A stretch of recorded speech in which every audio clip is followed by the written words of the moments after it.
प्रधानमंत्री नरेंद्र मोदी आज से 3 दिनों के नॉर्थ ईस्ट राज्यों के दौरे पर मेघालय को देंगे पहली ट्रेन की सौगात। गुवाहाटी के मालीगांव से मेघालय के उत्तरी गारो में मेदी पाथर के बीच चलेगी ट्रेन। 131 किलोमीटर की दूरी तय करेगी ट्रेन। नॉर्थ ईस्ट राज्यों के मुख्यमंत्रियों से भी मोदी करेंगे मुलाकात। रविवार को गुवाहाटी में डीजीपी कॉन्फ्रेंस को संबोधित करेंगे प्रधानमंत्री। नॉर्थ ईस्ट राज्यों में आतंकवाद और सुरक्षा के मसले पर होगी चर्चा। आतंकवाद से जूझ रहे हैं नॉर्थ ईस्ट के राज्य। प्रधानमंत्री के दौरे के मद्देनजर सुरक्षा के पुख्ता इंतजाम। आतंकी संगठन उल्फा से अलर्ट है सुरक्षा एजेंसियां। जगह जगह गाड़ियों की ली जा रही तलाशी। गुरुवार को तलाशी में गाड़ी से मिले थे भारी मात्रा में विस्फोटक। प्रधानमंत्री मोदी का दौरा ऐसे समय में हो रहा है जब उल्फा की स्थापना के 24 साल पूरे हो रहे हैं। गुवाहाटी रवाना होने से पहले आज झारखंड पहुंचेंगे प्रधानमंत्री। 2 रैलियों को करेंगे संबोधित। जमशेदपुर में 10:30 बजे मोदी की पहली रैली। उसके बाद रांची में करेंगे बीजेपी का प्रचार। झारखंड में 2 दिसंबर को है दूसरे चरण का चुनाव। 20 सीटों पर होगी वोटिंग। उधमपुर की रैली में मोदी ने कहा, राज्य सरकार और पिछली केंद्र सरकार ने मिलकर की आर्थिक मदद में बंदरबाट। मोदी को याद आया राजीव गांधी का बयान। कहा 15% पहुंचती है सरकारी मदद। पूछा आखिर 85% पैसा जाता कहां था। राजीव गांधी कहा करते थे कि दिल्ली से 1 रुपया निकलता है तो गांव जाते जाते 15 पैसा हो जाता है। उधमपुर में जबरदस्त भीड़ देखकर बोले पीएम मोदी। कहा मुझे नहीं लगता इससे पहले किसी पीएम की किसी सभा में उमड़ी होगी ऐसी भीड़। मोदी ने कहा करीब करीब हर महीने जम्मू कश्मीर का किया दौरा, किया वादा, दिसंबर में फिर आऊंगा।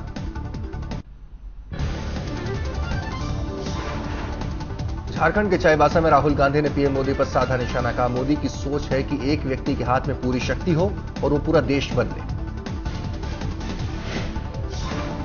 राहुल ने कहा मेरी सोच है कि देश जनता चलाए, हम आपको शक्ति देना चाहते हैं। राहुल ने कहा हम किसी एक व्यक्ति पर भरोसा नहीं कर सकते, पूरी जनता को इसमें साझेदार बनाना होगा। राहुल ने कहा कि मोदी चुनाव के बाद बदले हैं। पहले कहते थे मैं अकेला सब करूंगा, अब कहते हैं मैं विदेश घूमूंगा, आप झाड़ू लगाओ। भैया आप लोग झाड़ू पकड़ो, झाड़ू लगाओ, सफाई करो और मैं जाता हूं ऑस्ट्रेलिया और मैं वहां पे ऑस्ट्रेलिया के किसानों से समझूंगा और फिर वापस आकर झारखंड के किसानों को समझाऊंगा कि खेती कैसे करी जाती है। इराक में आतंकवादी संगठन आईएसआईएस के लिए जंग लड़ने वाले शख्स आरिफ माजिद को एनआईए ने कड़ी पूछताछ के बाद किया गिरफ्तार। 23 साल का आरिफ माजिद लगभग 3 महीने तक आईएसआईएस की तरफ से लड़ने के बाद मुंबई वापस लौटा। गोली लगने की वजह से लौटा वापस। इसी साल मई के महीने में आरिफ अपने 22 लोगों के साथ इराक के धार्मिक स्थलों का दौरा करने गया था। सूत्रों के मुताबिक वहां दोस्तों के साथ अचानक गायब हुआ था आरिफ। जांच एजेंसियां पूछताछ में जानने की कोशिश में लगे कि आखिर आरिफ और उसके दोस्तों के आईएसआईएस से जुड़ने की असली वजह क्या थी। आरिफ पर सीरिया में आतंकी संगठन आईएसआईएस की तरफ से लड़ने का आरोप। परिवार वालों ने जताया एनआईए की जांच पर भरोसा। केंद्रीय मंत्री रविशंकर प्रसाद ने काले धन को लेकर कांग्रेस से पूछा सवाल। जिन बैंक अकाउंट का पता चला वो खाली क्यों है। रविशंकर प्रसाद ने आज तक से कहा कहीं कांग्रेस ने तो आरोपी खाता धारकों को इसकी जानकारी नहीं दे दी। जिन खातों की सूची सुप्रीम कोर्ट को दी गई उनमें से ज्यादातर अकाउंट है खाली। जम्मू कश्मीर में आर्टिकल 370 बीजेपी के एजेंडे में नहीं। रविशंकर प्रसाद ने कहा यह पार्टी की विचारधारा का हिस्सा है। कोलकाता में बीजेपी अध्यक्ष अमित शाह की रैली को मिली हरी झंडी। कलकत्ता हाईकोर्ट ने रैली को दी सशर्त मंजूरी। टीएमसी ने बीजेपी और सीबीआई के खिलाफ खोला मोर्चा, कोलकाता में सड़क पर उतरकर जताया विरोध।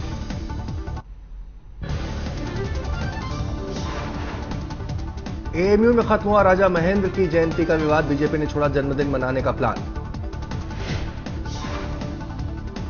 एएमयू को जमीन लीज पर देने वाले जाट किंग राजा महेंद्र का जन्मदिन यूनिवर्सिटी गेट पर मनाना चाहती थी बीजेपी, वीसी ने किया था विरोध। एएमयू के वीसी जमीरुद्दीन ने स्मृति ईरानी को लिखे थे चिट्ठी, आयोजन से तनाव बढ़ने का जताया था अंदेशा। दिल्ली में प्राइवेट स्कूलों में नर्सरी एडमिशन पर दिल्ली हाईकोर्ट का बड़ा फैसला, कोर्ट ने अपने फैसले में कहा कि दाखिले में दखल न दे सरकार। केंद्रीय विद्यालय में 6ठी से 8वीं तक संस्कृत को तीसरी भाषा बनाने पर सुप्रीम कोर्ट ने पुनर्विचार को कहा, जर्मन को तीसरी भाषा बरकरार रखने को कहा। शिवसेना बीजेपी की खाई पाटने मातोश्री पहुंचे केंद्रीय मंत्री धर्मेंद्र प्रधान, शिवसेना को बताया सबसे पसंदीदा सहयोगी। धर्मेंद्र प्रधान की उद्धव ठाकरे, आदित्य ठाकरे और सुभाष देसाई के साथ बैठक में बीजेपी नेता चंद्रकांत पाटिल भी मौजूद। पूर्व केंद्रीय मंत्री और पूर्व कांग्रेस नेता जीके वासन ने बनाई नई पार्टी का नाम तमिल मनीला कांग्रेस। जीके वासन के पिता जीके मूपनार ने 1996 में तमिल मनीला कांग्रेस का किया था गठन, इसी पार्टी में अब जान फूकेंगे वासन। नीतीश कुमार की संपर्क यात्रा का आज आखिरी दिन, आगे की रणनीति का आज करेंगे खुलासा। इनकम टैक्स की छापेमारी में इंजीनियर यादव सिंह के पास मिली 1000 करोड़ से ज्यादा की संपत्ति, नोएडा अथॉरिटी के चीफ प्रोजेक्ट इंजीनियर हैं यादव सिंह। नोएडा के सेक्टर 51 में यादव सिंह का आलीशान आशियाना करीब 50 करोड़ का आंकी गई कीमत, 3 मंजिले मकान में स्विमिंग पूल और लिफ्ट की सुविधा। इंजीनियर यादव सिंह के पास मिली BMW, ऑडी समेत दर्जनों लग्जरी कारें। यादव सिंह की 3 दर्जन से भी ज्यादा फर्जी कंपनियां मिली, ब्लैक मनी को सफेद करने के लिए बनाई कंपनी।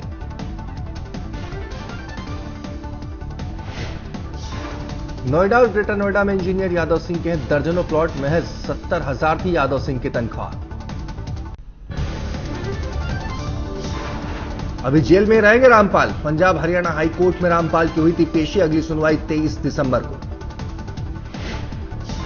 एमिकस क्यूरी ने की रामपाल की सुनवाई, हरियाणा से बाहर करने की मांग, सतलोक आश्रम में आने जाने वालों पर नजर रखने के लिए लगाए गए सीसीटीवी। रामपाल को पकड़ने में चंडीगढ़ और केंद्र सरकार के खर्च हुए 27 करोड़, हाईकोर्ट ने मांगा रामपाल की संपत्तियों का ब्यौरा। उत्तराखंड के सीएम हरीश रावत की गाड़ी पर पत्थरबाजी, नैनीताल में अराजक तत्वों ने गाड़ी का शीशा तोड़ा।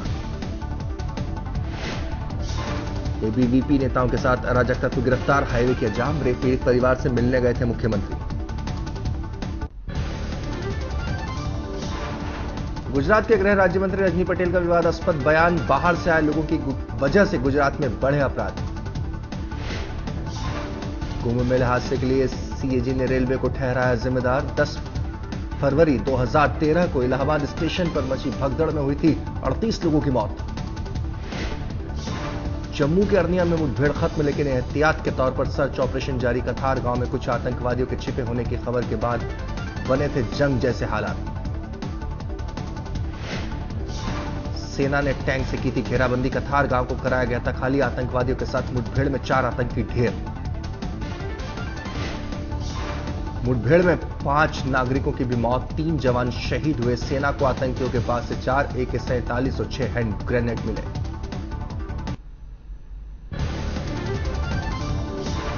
दिल्ली में किडनैपिंग के बाद एक मासूम की हत्या, पांडव नगर की पहली कक्षा के छात्र का किया था अपहरण।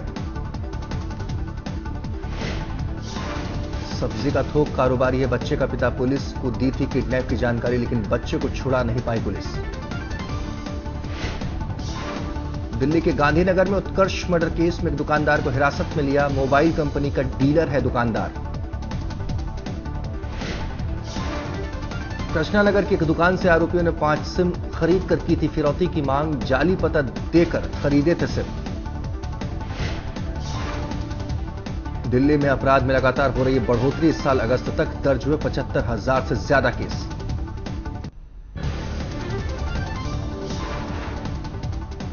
साल 2013 में दिल्ली में दर्ज हुए थे कुल 80,000 केस। तेजी से बढ़ते शहरीकरण के चलते बढ़ रहा है अपराध। दिल्ली में सीबीआई ने घूस लेते एक इंस्पेक्टर को किया गिरफ्तार। ले रहा था 1 लाख की घूस।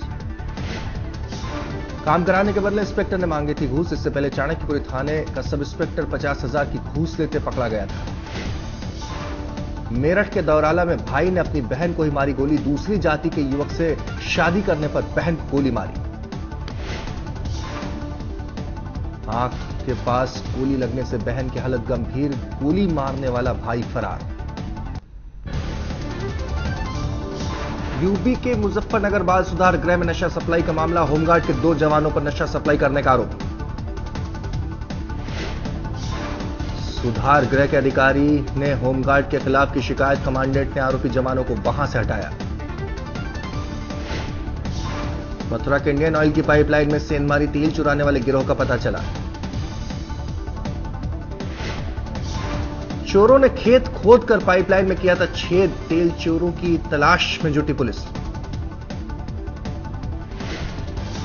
मुजफ्फरनगर में देर रात स्कूल की 3 मंजिला इमारत गिरी। स्कूल टाइम में गिरती इमारत तो हो सकता था बड़ा हादसा। अगरतला में बीएसएफ ने बरामद की 14 लाख की बांग्लादेशी दवाएं। अवैध तरीके से लाई गई थी भारत। तस्करों के खिलाफ बीएसएफ ने चला रखी है मुहिम। 31 अक्टूबर तक 2 करोड़ रुपए से ज्यादा की बरामद कर चुकी है अवैध दवा। दिल्ली में लकड़ी के गोदाम में लगी आग। जलकर खाक हुई फैक्ट्री। फायर ब्रिगेड की 35 गाड़ियों ने बुझाई आग। अपने मां बाप को तलाशने स्वीडन से सिलीगुड़ी लौटी महिला। 34 साल पहले स्वीडिश परिवार ने लिया था गोद।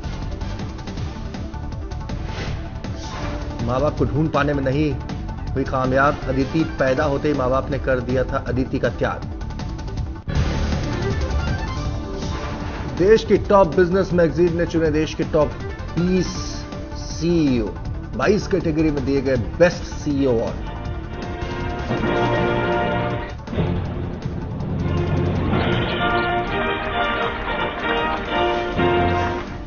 आनंद महिंद्रा को बेस्ट सीईओ के 2 अवार्ड। वेरी लार्ज कंपनीज और auto and auto ancillaries large companies segment में चुना गया बेस्ट सीईओ।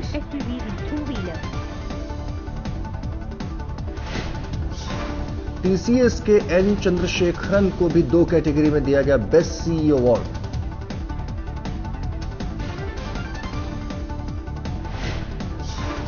एचडीएफसी के वीसी और सीईओ केकी मिस्त्री को दिया गया best CEO award.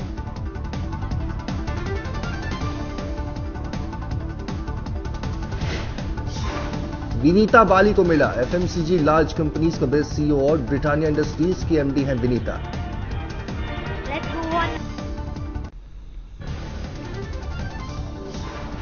Marico company के हर्ष मारीवाला को एफएमसीजी मिड साइज कंपनी में मिला यह अवार्ड। सम्मान पाकर बोले कर्मचारियों की मेहनत हुई कामयाब।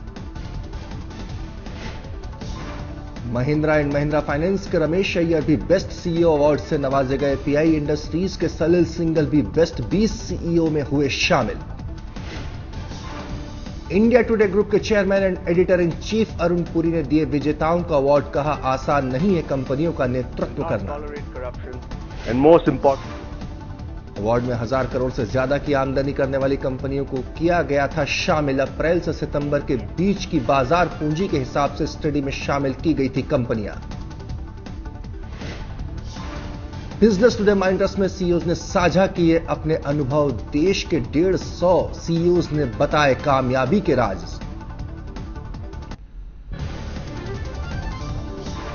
क्रिकेट ऑस्ट्रेलिया के सीईओ जेम्स सदरलैंड के बयान से पहले टेस्ट पर संकट के बादल। बोले लगता है सैकड़ों मील दूर है पहला टेस्ट मैच।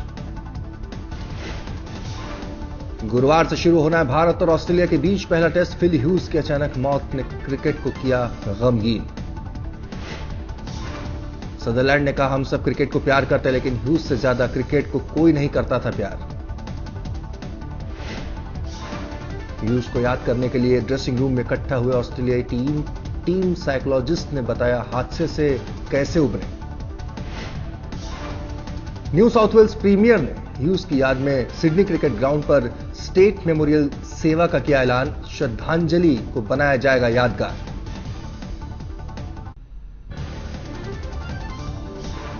अनिल कुंबले ने शुरू की प्रतिभाशाली स्पिनरों की खोज। मैंगलोर और हुबली में लिए जाएंगे ट्रायल्स। वर्ल्ड स्नूकर चैंपियनशिप में बड़ा उलटफेर। चीन के 14 साल के खिलाड़ी ने 12 बार के वर्ल्ड चैंपियन पंकज अडवाणी को हराया। चीनी खिलाड़ी यान बिंगताओ ने क्वार्टर फाइनल्स में दर्ज की 6-4 से जीत। हार से मायूस पंकज ने कहा, मैच पर पूरी तरह से नहीं दे पाया ध्यान। न्यूजीलैंड के खिलाफ तीसरे टेस्ट में दोहरे शतक से चूके हफीज 197 रन पर हुए आउट। पाकिस्तान के 351 रन के जवाब में न्यूजीलैंड की अच्छी शुरुआत। 1 विकेट के नुकसान पर 249 रन बनाए।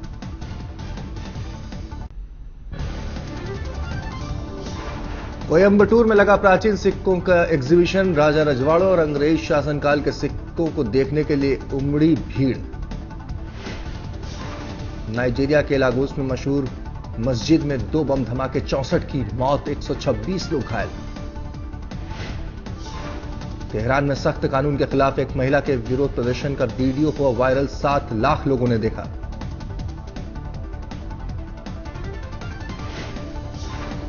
वॉशिंगटन डीसी में वॉलमार्ट कर्मचारियों का प्रदर्शन। सैलरी बढ़ाने की मांग को लेकर स्टोर के बाहर जताया विरोध।